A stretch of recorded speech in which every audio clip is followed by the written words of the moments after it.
আল্লাহ পাকের প্রতিটা সৃষ্টি এক একটা রূপক মেসেজ দিচ্ছে। জানেন, রাবার গাছ দেখেছেন? রাবার গাছ, যে গাছ থেকে রাবার হয়, গাছটাকে দেখবেন পরিচ্ছন্ন, গাছটা পরিষ্কার। যে নিজে পরিষ্কার করে সে নিজেও পরিচ্ছন্ন। জমিনের মধ্যে দেখবেন মৃত জমিন, বৃষ্টি পড়লো, সজীব হয়ে উঠলো। সবুজ ধান ক্ষেত, এই সবুজ ধান ক্ষেতটা আপনার যৌবন, আস্তে আস্তে ফসল হবে। এই ফসল হওয়ার টাইমটা হচ্ছে আপনার পৌরত্ব। এরপরে ফসলটা কেটে ফেলা হবে। এই ফসলটা আপনার ভালো কাজ, আমল সালেহ, এটাকে রেখে দেওয়া হবে। বাকিটাকে হলুদ বর্ণের যে খড়কুটা, এটাকে জ্বালিয়ে দেওয়া হবে। এই যে ধান গজালো, একটা সিজন গেল, এর মধ্যে আপনার দুনিয়ার জীবনের হায়াতের রূপকতা আছে। জি, পাহাড়কে দেখেন, পাহাড় বিশালতা নিয়ে দাঁড়িয়ে থাকে। ওর গায়ে যতই ঢিল মারেন, লাথি মারেন, সমালোচনা করেন, সে নড়বে না তার জায়গা থেকে। থাকবে, সে ওর জায়গায় স্টিল থাকবে, কিন্তু সে শান্ত থাকে, সে চিল্লাফাল্লা করে না। তাই যারা সাহসী বীর, তারা বেশি কথা বলে না, শান্ত থাকে। যারা পাহাড়ের মতো দৃঢ়, ওরা বেশি কথা বলে না। সাগরকে দেখেন, বিশাল সাগর, কক্সবাজারে যান, সাগরকে বিশাল সাগর গর্জন করছে, ভিতরে অনেক সম্পদ, অনেক মাখলুক আছে। আপনি সামনে গিয়ে দাঁড়ান, বিনয়ের সাথে আপনার পা ধুয়ে দিবে, কোনো অহংকার করবে না। প্রতিটা সৃষ্টি আল্লাহ পাকের এক একটা মেসেজ দেয়। ঠিক মেয়ে মানুষও একটা মেসেজ দেয়। কি মেসেজ? আল্লাহ পাক মানুষকে সবচেয়ে সুন্দর করে সৃষ্টি করেছেন, আর মানুষের মধ্যে মেয়েদেরকে সবচেয়ে বেশি সুন্দর করে সৃষ্টি করেছেন। আল্লাহ পাকের সবচেয়ে সুন্দর সৃষ্টি হচ্ছে মেয়েরা, এবং তারা খুব নরম হয়, নরম, প্রজাপতি ধরার মতো। প্রজাপতিকে ধাপ করে ধরতে পারবেন না আপনি। শক্ত করে ধরতে গেলে প্রজাপতি নষ্ট হয়ে যাবে, মরে যাবে। প্রজাপতিকে কোমল ভাবে ধরতে হবে। ঠিক মেয়েদের সামনেও আপনার কোমল থাকতে হবে। বেশি হার্ড হতে যাবেন, শেষ। আমি আপনার গার্লফ্রেন্ডের সামনে কোমল হতে বলি নাই, আপনার ওয়াইফের সামনে হতে বলেছে। কোমল থাকলে আপনি জিতে যাবেন। দেখবেন দুনিয়া চিল্লা ফাল্লা করছে আপনার বাসায়, আপনি চুপচাপ আছেন, পাহাড়ের মতো কোমল আছেন। 5 মিনিট পর দেখবেন নিজেই ঠান্ডা হয়ে এসে বলছে, আচ্ছা সরি, ভুল হয়ে গেছে। আর যদি আপনি চিল্লা ফাল্লার কাউন্টার দিতে যান, তাহলে দেখবেন সুটকেস গোছানো শেষ, বাবার বাড়ি চলে গেছে। ডিল করা খুব ডিফিকাল্ট। এখানে আপনাকে খুবই সবরের পরিচয় দিতে হবে। আল্লাহ পাক বোঝার তৌফিক দান করুন। আর আমরা মা বোনদেরকে রিকোয়েস্ট করব, 4টা মূলনীতি মেনে কাপড় চোপড় পরবেন। আপনার কাপড়টা এমন হবে না যে কাপড়টা পরলেও অঙ্গ প্রত্যঙ্গ দেখা যায়, বোঝা যায়, এমন হবে না। কাপড়টা এমন হবে না এত টাইট ফিটিং যে আপনার অঙ্গের উঁচু নিচু অবয়ব বোঝা যায়, এমন হবে না। কাপড়টা এমন হবে না যেটা অমুসলিমদের পোশাক, আর কাপড়টা এমন হবে না যেটা পুরুষদের পোশাক। এই মূলনীতিগুলো মেনটেন করে কাপড় পরবেন ইনশাআল্লাহ। এছাড়াও মেয়েদের কথায় পর্দা আছে, চলনে পর্দা আছে, ওঠা বসায় পর্দা আছে। নামাজ পড়ার সময় তাদেরকে কিছুটা শালীনভাবে নামাজ পড়তে হয়। তাদের চোখের দৃষ্টির মধ্যে পর্দা আছে। এগুলো কে শিখাবে এখনকার মেয়েদেরকে?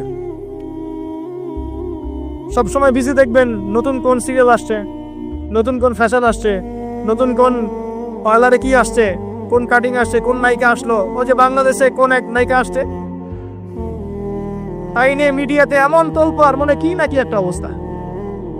আল্লাহর কাছে তোমার কি মূল্য আছে? হে, আল্লাহর কাছে তোমাদের কি মূল্য আছে? তোমরা কি 5 ওয়াক্ত নামাজ পড়ো? তোমরা কি পর্দা করো? তোমাদের মধ্যে হায়াবোধ কিছু আছে? তোমরা মানুষকে ভালো কিছু শিখাও, সমাজকে ভালো কিছু দাও, শালীন কিছু দাও। আল্লাহর কাছে তোমাদের কি মূল্য আছে? নবী সাল্লাল্লাহু আলাইহি ওয়াসাল্লাম তো জাহান্নাম দেখে এসে এই কথাটাই বলেছেন, আমি জাহান্নাম দেখে আসলাম, সেখানে বেশিরভাগ অধিবাসী হচ্ছে মেয়ে, নারী। কি কারণ? তারা এমন কাপড় চোপড় পরে বাইরে ঘুরতো, যেই কাপড় পরেও তারা নগ্ন থাকতো। আমি কি ব্যাখ্যা করতে হবে? আপনি দেখতে পারেন না? এবং তারা স্বামীর সাথে কুফরি করতো।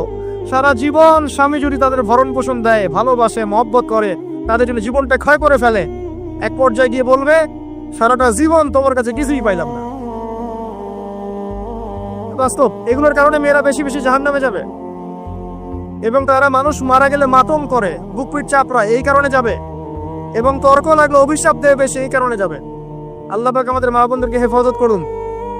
তবে একটা হাদিস আছে সুসংবাদের।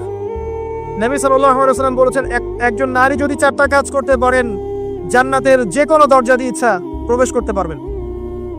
1 নাম্বার 5 ওয়াক্ত নামাজ, 2 নাম্বার রমজান মাসে সওম, 3 নাম্বার আপনার লজ্জাস্থানের হেফাজত অর্থাৎ খাস পর্দা, এবং 4 নাম্বার আপনার স্বামীর আনুগত্য।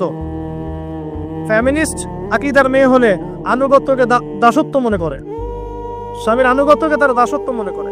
স্বামী কে? স্বামীর সম্মান বোঝেন আপনি? স্বামী কে? যার ব্যাপারে নবী সাল্লাল্লাহু আলাইহি ওয়াসাল্লাম বলেছেন, আমি যদি আল্লাহ ছাড়া অন্য কাউকে সেজদা করতে বলতাম তাহলে মেয়েদেরকে বলতাম তারা যেন স্বামীদেরকে সেজদা করে। আপনাকে আমি কিভাবে বুঝাবো স্বামী কে, স্বামীর মর্যাদা কোথায়? এগুলো কি ইসলাম মেয়েদেরকে ডমিনেট করছে এগুলো দিয়ে? কেন? এই স্বামী আপনার জন্য সারাটা জীবন ক্ষয় করে ফেলে।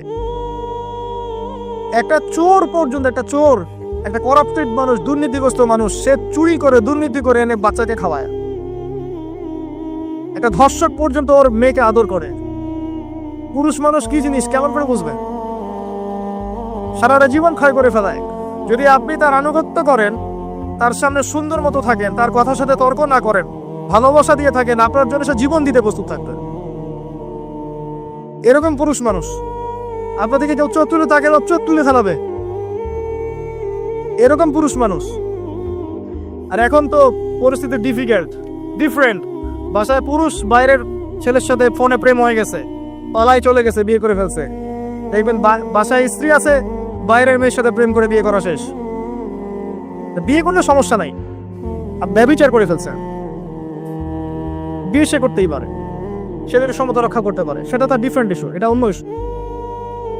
তো স্বামীর আনুগত্য আপনি কিভাবে বুঝাবেন? এটা দাসত্ব নয়।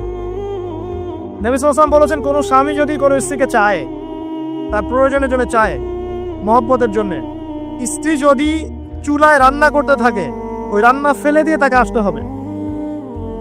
হাদিস।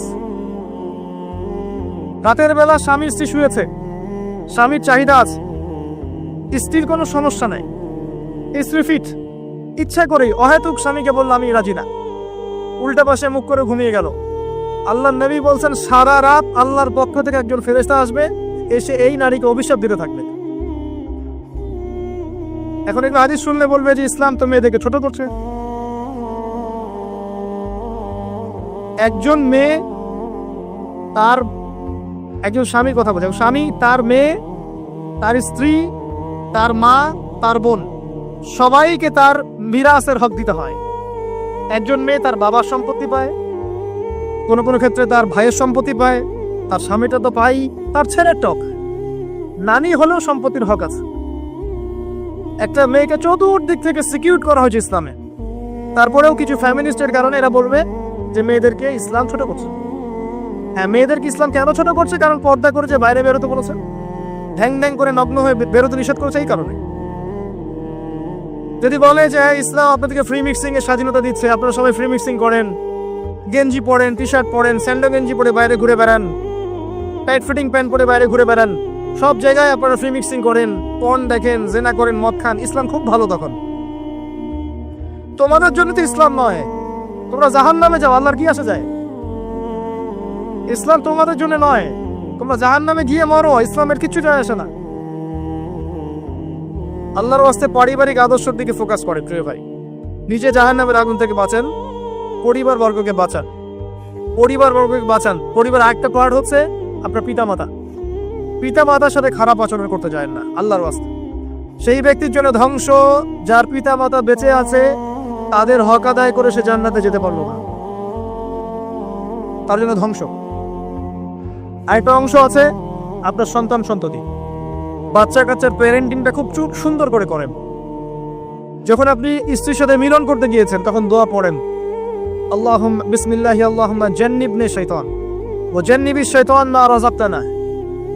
আমার মনে হয় এখনকার জেনারেশন যেগুলো আছে ফাসেক, মাদক সেবন করে, পর্নোগ্রাফিতে আসক্ত, ইয়াবাখোর, স্মাগলিং করছে, চুরি করছে, হাবিজাবি, ধর্ষণ করছে, আমার মনে হয় না তাদের পিতামাতা তাদেরকে জন্ম দেওয়ার সময় দোয়াগুলো পড়েছিল।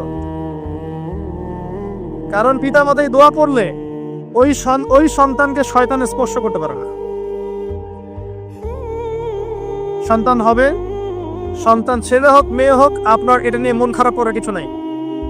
একজন কন্যা সন্তানকে লালন পালন করে সৎ পাত্রে পাত্রস্থ করলে এই মেয়ে পরকালে আপনার জন্য জাহান্নামের আগুন থেকে ঢাল হয়ে যাবে। যার কাছে 2জন মেয়ে আছে, 2টা মেয়েকে সে ভালো করে মানুষ করেছে, নবী সাল্লাল্লাহু আলাইহি ওয়াসাল্লাম বলছেন সে জান্নাতে আমার সাথে এমন করে থাকবে এইভাবে। কেউ যদি বিধবার দায়িত্ব নেয়, সেও নবী সাল্লাল্লাহু আলাইহি ওয়াসাল্লামের সাথে এইভাবে থাকবে। এতিমের দায়িত্ব নেয়, এইভাবে থাকবে। ফ্যান্টাসিতে ভুগছেন, একটা এতিম মেয়েকে বিয়ে করেন, একটা অসহায় তালাকপ্রাপ্ত মেয়েকে বিয়ে করেন, একটা বিধবা মেয়ে যার স্বামী মারা গেছে, কেউ নাই দেখার, তাকে বিয়ে করেন, তারপরে বোঝা যাবে আপনার মধ্যে কতটুকু দিন আছে। আর বর্তমান সভ্যতা আমাদের কি সমাধান দিবে? সবাই যদি দিনদার একটা করে ক্যাটরিনা খোঁজে, এতিম, এই বিধবা, এই যাদের দেখার কেউ নাই, এই মেয়েগুলাকে রাষ্ট্রের সম্পত্তিও থাকবে? এদের দায়িত্ব কে নিবে? পুরুষরা যদি দায়িত্ব না নেয়, কে দায়িত্ব নিবে? এখন কেউ যদি ওদের দায়িত্ব নিতে যায়, তখন তাকে আবার খারাপভাবে উপস্থাপন করা হয়, এই ব্যক্তির মনে হয় চরিত্র খারাপ। কিন্তু এদিকে বাইরে 10টা জেনা করে বেড়াচ্ছে, কোনো সমস্যা নেই, এগুলো কুস্কায়। এইসব জাহেলদের জন্য ইসলাম নয়। ইসলামের প্রতিটা বেসিক ফান্ডামেন্টাল মানবতার কল্যাণের জন্যই। এগুলোকে ফরজ করা হয়নি, আপনি নফল, আপনার সামর্থ্য থাকলে আপনি করতে পারেন, না করলে কোনো সমস্যা নেই। কেউ যদি করে যে ইসলাম পরিপূর্ণরূপে পালন করার চেষ্টা করছে, এটার উপরে আমল করার চেষ্টা করছে, তাহলে আপনি তাকে ক্রিটিসাইজ করছেন কেন? কি সমস্যা আপনার? আরেকটা পাওয়ার হচ্ছে সন্তান সন্ততি। বাচ্চা কাচ্চাকে ছোটবেলা থেকেই মানুষ করতে হবে এমন ভাবে যাতে করে বড় হয়ে এরা এই উম্মার খালেদ এবং ওমর হতে পারে। বাচ্চা ছোট বাচ্চাকে আপনি ভালো খাবার দেন, মায়ের স্নেহ দেন, বাবা মার সাথে রাখেন, একটু গ্রাম্য পরিবেশে নিয়ে গিয়ে তাকে বড় করেন। কেন বলছে কথা? এখানে পরিবেশ সুন্দর থাকবে, সে দৌড়াবে ধুলার মধ্যে, মাঠের মধ্যে খেলবে, সুন্দর ভাষা শিখবে। এরপরে তাকে ভালো প্রতিষ্ঠানে পড়ান। প্রতিষ্ঠানটা এমন হবে যে প্রতিষ্ঠানে জেনারেল শিক্ষা, ইসলামিক শিক্ষা একসাথে দেয়া হচ্ছে, সে সব শিখবে। আমার ছেলে কোরআনে হাফেজও হবে, আমার ছেলে ডক্টরও হবে, ইনশাআল্লাহ। এভাবে করে তোলেন। আধুনিক হন, মাথাটা খাটান, ব্যাকগ্রেডেড মানসিকতা বাদ দেন। বিশ্বটা এগিয়ে গেছে, আমাদেরকে এগিয়ে যেতে হবে। একমুখী জ্ঞান দিয়ে আপনি কিচ্ছু করতে পারবেন না এই যুগে। দ্বিমুখী শিক্ষার একটা হারমোনিয়াস কম্বিনেশন দরকার। আমাকে কোরআন জানতে হবে, সায়েন্সও জানতে হবে, নাহলে আমি সায়েন্স দিয়ে কোরআনকে ব্যাখ্যা করতে পারবো না, কোরআন দিয়েও সায়েন্সকে ব্যাখ্যা করতে পারবো না। জানতে হবে, আমাদেরকে শিখতে হবে, পড়তে হবে, প্রচুর পড়তে হবে। বাচ্চাদেরকে ছোট থেকে বড় করেন এভাবে। আস্তে আস্তে গিয়ে দেখবেন তারা যখন কিশোর, তাদের বন্ধু বান্ধবের সার্কেলের দিকে খেয়াল রাখেন। আপনি বাবা হিসেবে তার বন্ধুর মতো আচরণ করেন, মা হিসেবে তার সাথে বান্ধবীর মতো আচরণ করেন, তার সাথে ক্লোজ হন, তার সমস্যাগুলো জানার চেষ্টা করেন। তাকে ফ্রি মিক্সিং এর মধ্যে পড়াশোনা করতে দিবেন না, না হলে স্কুল লাইফে সতীত্ব হারিয়ে ফেলবে। অনেক সময় অনেক মেয়ে আছে স্কুল লাইফে সতীত্ব হারিয়ে ফেলেছে। আল্লাহ রাব্বুল আলামিন এই পৃথিবীর সবচেয়ে সুখী মানুষটাকে, এই পৃথিবীতে যার কোনো দুঃখ কষ্ট কিচ্ছু ছিল না, এই মানুষটাকে ডেকে নিয়ে আসবেন, ডেকে নিয়ে এসে জাহান্নামে ঢুকাবেন এক মুহূর্ত সময়ের জন্য, ধরেন 1 সেকেন্ড বা 1 ন্যানো সেকেন্ড। এরপরে বের করে নিয়ে আসবেন, নিয়ে এসে বলবেন পৃথিবীতে কি সুখে ছিলে? সেই ব্যক্তি বলবে সুখ কি জিনিস হে আল্লাহ আমি জানি না। আমি কি বুঝাতে পারছি ভাই? সুখ কি জিনিস আমি জানি না। আর আল্লাহ রাব্বুল আলামিন এই পৃথিবীর সবচাইতে কষ্টে থাকা মানুষটাকে ডেকে নিয়ে আসবেন, এনে জান্নাতে ঢুকাবেন, ঢুকে 1 মুহূর্ত সময় রাখবেন, বের করে নিয়ে আসবেন। বলবেন পৃথিবীতে কষ্টে ছিলে? সেই বান্দা বলবে কষ্ট কি জিনিস আল্লাহ আমি জানি না। এটাই সেই আয়াতের ব্যাখ্যা বলা যায়। আল্লাহ পাক বলেছেন কুল্লু নাফসিন যায়িকাতুল মাউত, প্রত্যেকটা নফস বা আত্মা মৃত্যুর স্বাদ গ্রহণ করবে। ওয়া ইন্নামা তুওয়াফাউনা উজুরাকুম ইয়াউমাল কিয়ামাহ, কিয়ামতের মাঠে তোমাদের পূর্ণ প্রতিদান দেয়া হবে। ওই দিন ফামান যুহজিহা আনিন নার ওয়া উদখিলাল জান্নাহ ফাকাদ ফাজ, সেদিন যাকে আল্লাহ পাক জাহান্নাম থেকে বাঁচাবেন, জান্নাতে প্রবেশ করাবেন, একমাত্র সে ব্যক্তি সফল, আর কেউ সফল না। এই আয়াতটা হচ্ছে দ্য ডেফিনেশন অফ সাকসেস, যার পিছনে আমরা ছুটছি। আমরা সাফল্যের পিছনে ছুটি না। সফল হতে হবে, নিজের পায়ে দাঁড়াতে হবে, টাকা পয়সা করতে হবে, বাড়ি গাড়ি করতে হবে, ব্যাংক ব্যালেন্স করতে হবে, জমি জমা করতে হবে, একটা সুন্দরী গার্লফ্রেন্ড চাই, একটা স্ত্রী চাই, তাই না? আমরা সাফল্যের পিছনে ছুটতে চাই, আর আমাদেরকে বস্তুবাদী দর্শন শেখায়, এগুলোই সাফল্যের মানদণ্ড। তা আল্লাহ পাক এখানে বলছেন, যাকে জাহান্নাম থেকে বাঁচানো হবে আর জান্নাতে প্রবেশ করানো হবে, এই ব্যক্তি ছাড়া কেউ সফল না।